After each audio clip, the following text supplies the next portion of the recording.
Hey guys, welcome to The Ticker, where we bring you your daily dose of what's happening now. It is our 100th episode. Yay! Super excited. And we decided today that we would do a bit of a reverse interview with the lovely Maya Paveza from the Delaware, Northern Pennsylvania region, I guess.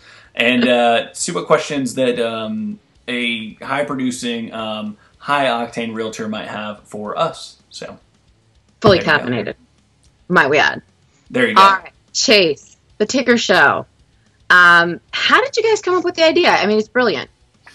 So we had the idea back in late 2009, and we started executing on a very local show every single Thursday. We started Mondays, and we weren't getting a lot of viewers, and Tuesdays and Wednesdays, and so we kind of A/B tested the days. And then so we started doing a weekly show every Thursday. And then at one point, we met some agents from Austin, and they're like, hey, that sounds like a really cool show. And so we just decided to try to expand it to see if we could get, because we have offices for our mortgage company in Austin as well. So we were like, maybe we can get some stuff out to Austin.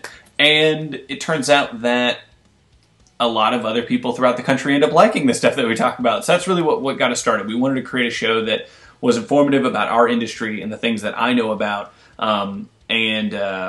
Yeah, and that's what got us started. So, Well, I mean, essentially, you're using video in a social networking capacity, and obviously, to some degree, it's marketing. So, I mean, has it helped build your business and get you agents that wouldn't have known you and who are now coming to you for loans? So yeah, the reason why I started video, period, when I did, is because when I got into the business, it was right after the whole collapse had happened. And I was introducing myself to everybody, and they were like, "Oh, mortgage guy," and I'm like, "No, I wasn't part of that. That wasn't me, right?" I didn't do it. Yeah, and so I would go to these mixers and try to meet agents and try to do all that kind of stuff, and nobody knew who I was. So I basically was like, well, there's only one way I'm going to build authority, and that's going to be online and doing video, because I know that the way I see it is no one's going to put themselves out there if they don't know what they're talking about. So that's the way apparently all the other agents saw it, right? So they were like, who's this young kid? He wouldn't put himself out there if he didn't know what he was talking about. And so that's what I did. And then a few weeks in, then agents that I wouldn't normally have had access to or wouldn't even have known who I was, would come up to me and, oh, hey, is that really where the rates are at? Or what was that bill you guys were talking about? Or, whatever that was. And you've got a 20-year vet, standing right next to me, and they're coming to me, right? So obviously it helps build that credibility, and it helps do that. And I think the same thing applies, obviously, for consumers, which is why we try to talk about video so much with realtors. But it works amazingly within our industry, so. Yeah, it's interesting. And a sidetrack before I ask the next question is the fact that, you were relatively new and you used video as a tool to sort of build your name, your credibility, and for people to know you, which sort of feeds into what I have always been a proponent of, and that is, if you're new to, real estate, lending, title, get out there and get known, because like you said, to some degree, I mean, I'm not saying you know what you're doing. You absolutely do, and no doubt. But a lot of times it's perception. And people perceive that if you're out there, you're the expert. And that's what I talk about a lot of agents with. I tell them if I was going to go take my real estate license tomorrow and become a realtor, the first thing I would do, having no listings, no buyers, no anything, is I would find other listings in the MLS and I'd blog them, because no one else is doing it, at least in our area. And then I would start getting that traffic. And then, I mean, it sounds underhanded and whatever, but, if you're not going to do it, you know what I mean? And I'm not the smartest person in this conversation or in most. So for me Someone else is here? Yeah. So for me to come in and say something like that, it doesn't take a lot of effort, right? So simple things, blogging your listing seems so easy to me that something like video, it gets you out there, and it does differentiate yourself. It's remarkable what you're doing, and where do you see sort of it evolving to, and are people asking you, who do you work for, as far as like, is Move or, somebody behind you paying you to do this? Yeah, we do. We get a lot of that, because they just want to know that exact same history. They want to know the backstory. They want to know, this seems great, but is there another underlying thing? And we're like, what are you selling? I started it. Yeah, I started it because I wanted to become an authority in my local San Antonio market. and then it just kind of grew into this other thing that's been fabulous and all that kind of stuff. But yeah, for all intents and purposes, we get asked that, and the end goal for us is always to kind of reach, teach, and educate, right? So whatever platform we can do what? You do well. Right. Yeah. Whatever platform allows us to be able to do that. We have, kind of products and ideas and things like that we want to bring to the community. But by and large, like I said, I mean, my income comes from loans, and the same thing applies for Corey. So, yeah.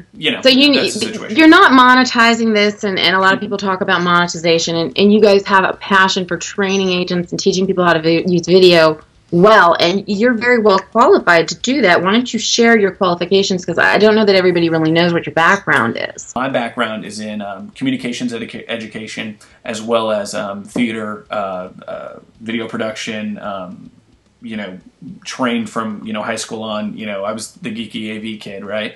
So, all of that kind of stuff. But a lot of the new software that's out that we use, I hadn't got formal training on because I couldn't afford to stay in college long enough when those programs came out. So I took a very base level education, and I just got the programs and I got hooked up. Now, obviously, what I do in front of the video and the comfortableness that we have does come from years and years and years of public speaking and theater and all these other kinds of things, performing and all this, that. But the technical education, although I have it, it's not for the stuff I currently use. It was for programs past.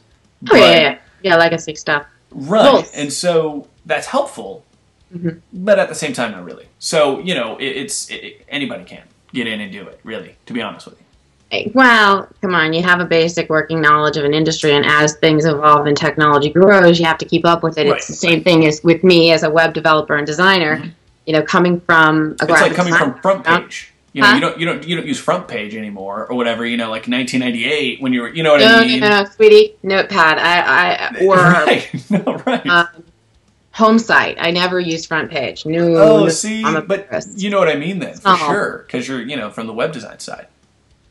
Well, developer too. I did both, Right. but it was a similar thing for me that the college program was changing at the same time I was in it, and I would have to have started over, and I wasn't willing to do that, so I just jumped into the field. So I just couldn't afford to stay, so I had to jump in the field. Well, who can? So you guys are actually looking at an interesting way to monetize this. First of all, you are getting into syndication. You're going to be sharing your video through some platforms like RE Technology, right? Yeah, they're great over there, and we're really excited about it. We'll be doing the shows every Thursday with them. They'll have our show, syndicated to their organization and their community, and we're really excited about that. Like close to 1 million people? That is a lot of more people than watch it now, so that'll be interesting to see that translate over. So. But you're also, beyond that, I know that you were also talking about looking towards some sponsorships, like, you use Apple, and, the demand right now for you guys on what you're doing is your equipment might not be, your equipment might not be as powerful as you need it to be to keep up with your production, which would also save you a lot of time. So, like, hey, Apple. Yeah. If anybody, if you're listening in on this device here that I'm speaking on, we love you, and we want your Well, tell us what hardware do you use? What software do you use? That's kind of the question we get a lot, and the most irritating question, or the most irritating answer that I see often because I don't get on stage. When I hear other people giving video presentations, everyone's like, "Well, what kind of camera is the best? Which kind should I use?" And most of the presenters always say, "Well, the best camera is the one you're going to use." Well, what? That's not. You know what I mean? That's terrible. That's a terrible answer. We started with about a $200, Canon HVC kind of thing. You just go pick it up at Best Buy. That's what we started our show with back in 2009. We now use about a $700 HD, still a video camera from Canon that, again, you can still buy from Best Buy. So we very much started with the same camera you'd buy to, videotape your kid's soccer game. I mean, we don't use anything super fancy from that standpoint. From the technical side of actually producing the show, obviously we have the green screen and things like that. But we use an iMac off the shelf. Nothing fancy, nothing crazy about it. Technically off the shelf. I guess they have them in the back. But anyway. And then And then we have Adobe is the software choice that we use. A lot of people talk about Final Cut. Final Cut is, in my opinion, for most everyone, literally, it's a little too robust and not necessary. We use the Adobe Premiere, which is to edit the videos, and we use After Effects to do kind of the effects side. We rent them from Adobe for $50 a month.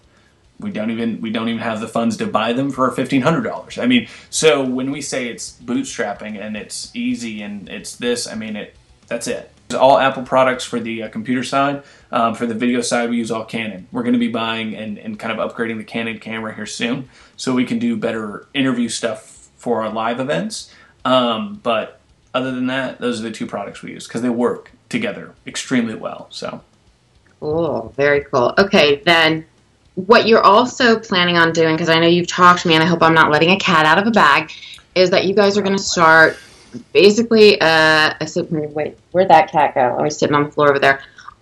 You're basically going to start more or less, you know, offering some webinars and things. People can subscribe then to get video. Consumer-based agents can put this, or I guess mortgage lenders, on their blogs. So if you're afraid of video, they can more or less get awesome content in quality production from you guys. Right, yeah. So we're going to be kind of building a platform that will allow, you know, us to be able to create very consumer focused and very consumer facing videos.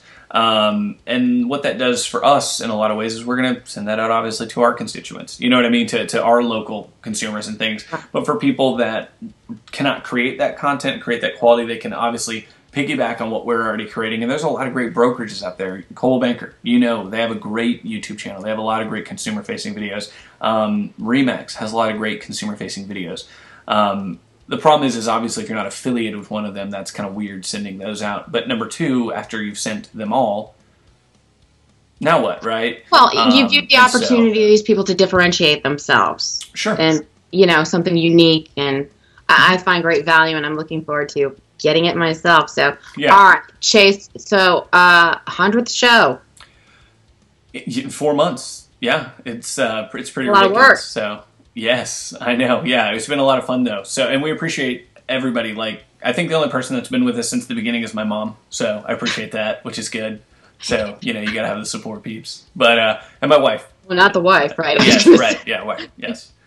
Even the baby hasn't been with us since the beginning. But all right, so Chase, wrapping it up. Top 3 tips that you would recommend to anybody regarding video. I mean, obviously, just get it done. But, you know, what are the top 3 tips that people need to think about that'll give them better video quality no matter what camera they're using, no matter how comfortable they are? You know, let's just think total basics, jump in there. What do you think? What you use does not matter. It's how you use it. So sound, period, is the most important thing. The sound equipment we have is the most expensive part of our entire outfit for the wireless mics and things that we have. So firstly, just make sure if you're going to use a small, you know, Kodak ZI-8, it's kind of like a flip, get an external mic. They're not expensive. Get one. And then from there, pay attention to your lighting. You know, you don't want your back to the light sources, obviously, if you're in an outdoor scenario, you know, try to make sure that you don't have your light to the back or, you know, to the sun, things like that, because then you become a silhouette. And then from there, just do it, really, is it. I mean, it doesn't have to be great. The one tip I gave today, yesterday, I taught a class yesterday on this, was you're going to suck. You're going to suck, and you're going to suck for a long time. And we can't get better if you don't suck first. Well, we had been doing videos from 2009 all the way until we decided to start this show 4 months ago. And then so we had a library, and we had experience, and we knew what we were doing. And our first 4 or 5 shows of the ticker were horrible. So, yeah. And those aren't even the ones that aired. We actually deleted those ones, and the ones that aired still aren't very good. So just understand that you have to push through that point, and then it's pay dirt, and you're an expert. So cool. All right. Thank you so much. I appreciate you. No, thank you, Chase. You have a great day. Congratulations on the 100th show. Look forward to the 200th and the 1000th. And, you know, let us know when the baby gets here. I will. Thank you so much. All right. You have a good one, man. Checking out that. Let's go. Just gotta get excited for the show. I don't know what is up with the dancing moves. First of all, I'm practicing. Second of all, What are you practicing for? Dancing with the Stars. I'm gonna be a star one day.